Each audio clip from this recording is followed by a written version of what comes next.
For months, he was a ghost in the alley behind my apartment. You would only ever catch a glimpse of him out of the corner of your eye, a fleeting tabby shape that would vanish before you were even sure you had seen anything. His world was the harsh concrete behind a dumpster, his only goal to survive until the next sunrise. This is the story of how quiet, patient moments turned a ghost into a friend and a desolate alley into a home.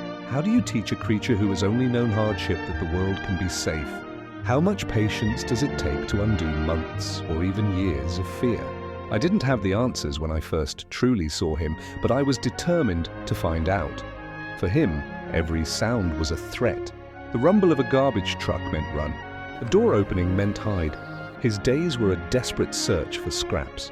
His once handsome brown fur matted and dull, a testament to a life without a gentle hand or a warm place to sleep.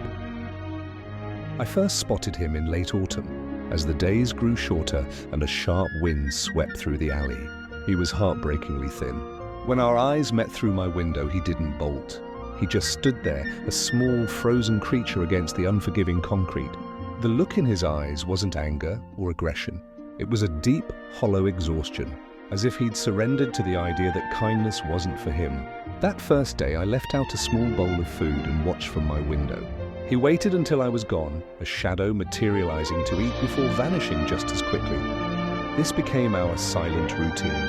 There was something about his quiet resilience that reached me. He wasn't just another stray, he was an individual. I decided to call him Leo. Then the weather turned. Rain became sleet, and the nights dropped below freezing. I couldn't stop thinking about him out there, alone in the cold.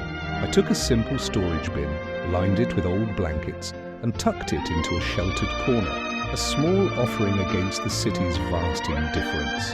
A few nights later, seeing him curled up inside, finally shielded from the wind, felt like the first quiet victory in a long, uncertain battle. Building trust with a cat like Leo isn't a single event.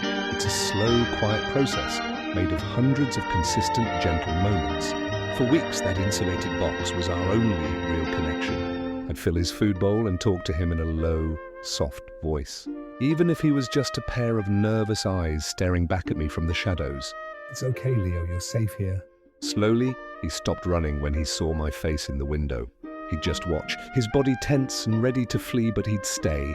That was progress. The next step was getting him used to my presence. I started bringing a chair outside, sitting on the far side of the alley while he ate. I wouldn't look at him directly, just letting him learn that I was not a threat. Weeks went by. He was learning the new rhythm of his life. My back door opening meant food was coming. He even started waiting for me, sitting patiently by his shelter. The first real breakthrough came a month in.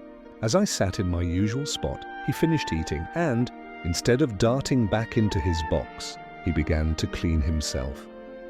It was such a simple, ordinary act, but it meant everything.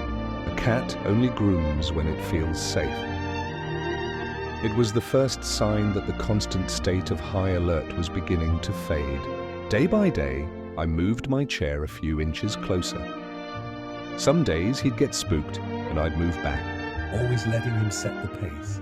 Finally, the day came when I was just a few feet away. I slowly extended my hand, palm down, and held it perfectly still. He watched it, his ears twitching, processing this new offer. He took a hesitant step, then another.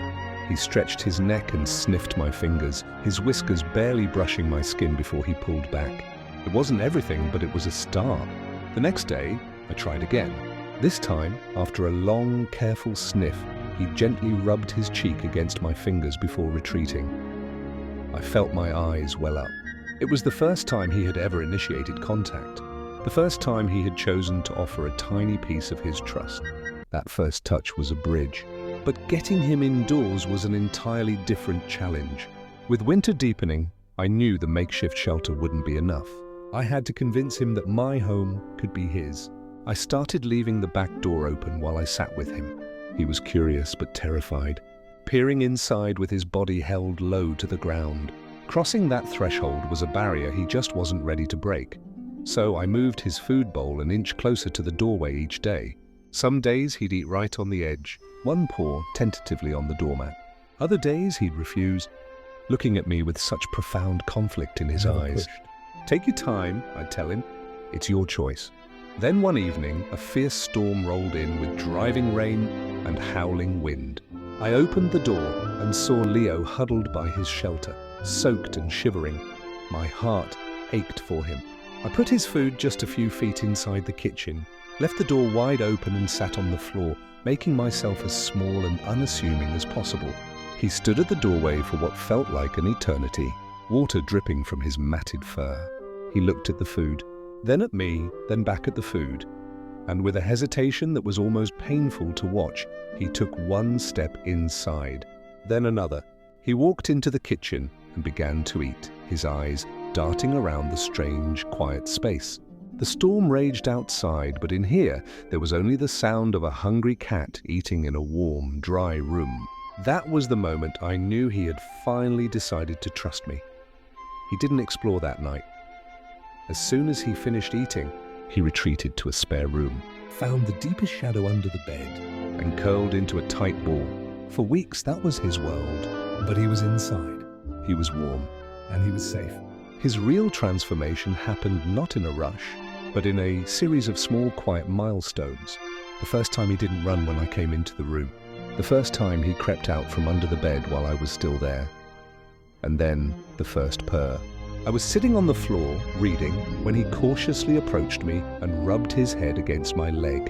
A deep, rumbling sound started in his chest, the sound of a cat who was finally, truly starting to believe he was home. With good food and a life free from stress, his body began to heal. His fur grew thick, soft and glossy. The haunted, exhausted look in his eyes was replaced by a gentle curiosity. We discovered playtime, and the fierce hunter that had survived the alley reawakened to chase a feather wand across the living room floor. He discovered the simple, profound joys of a sunbeam on the carpet, a soft bed, and a full belly. And he learned to love belly rubs. The same cat who once flinched at the sight of a human hand now flopped over, exposing his stomach in the ultimate act of vulnerability and trust. He was no longer a stray I was caring for. He was Leo. My Leo. The alley wasn't his world anymore. His world was now chasing dust bunnies under the sofa, napping on piles of fresh laundry, and purring on the couch next to me. He was no longer a ghost. He was a vibrant, loving, and essential part of my life. This journey from a desolate alley to a forever home wasn't just about saving a cat. It was a lesson in the quiet, transformative power of patience. Leo taught me that even after a life of profound hardship, the capacity to trust and to love is always there, waiting. It just needs a reason to come out. I was rewarded with the immense gift of his trust, and every soft purr is a quiet reminder of what is possible. Every living creature is worthy of a safe place to call home. Kindness is not a grand gesture. Sometimes it is just a bowl of food, a warm blanket, and the patience to wait for a broken soul to heal on its own time.